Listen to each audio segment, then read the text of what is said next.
রোজা রেখে ইনসুলিন ও ইনহেলার নেওয়া যাবে কিনা, রোজা রেখে রোজাদার ব্যক্তি ইনসুলিন নিতে পারেন কিনা। ইনসুলিন নেওয়ার ব্যাপারে প্রায় সমস্ত উলামা একরামে একমত যে ইনসুলিন নিলে রোজার কোনো ক্ষতি হবে না।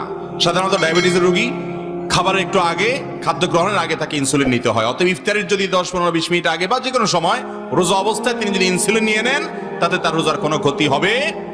অনেক মানুষ দেখি ডায়াবেটিসের রোগী আজানের জন্য অপেক্ষা করে ইনসুলিনের জন্য। ভাই, অপেক্ষা করার কোনো দরকার নাই, আপনি আগে থেকে ইনসুলিন নিয়ে নিতে পারেন, কোনো অসুবিধা নেই। কারণ ইনসুলিন এটা চামড়ায় যায়, চামড়া বা মাংসপেশিতে যাচ্ছে একটু মেডিসিন, এটা আপনার পাকস্থলীতে যাচ্ছে না, খাদ্যের কাজ দিচ্ছে না, পানীয়ের কাজ দিচ্ছে না। এটা রোজা ভঙ্গের কারণ হবে।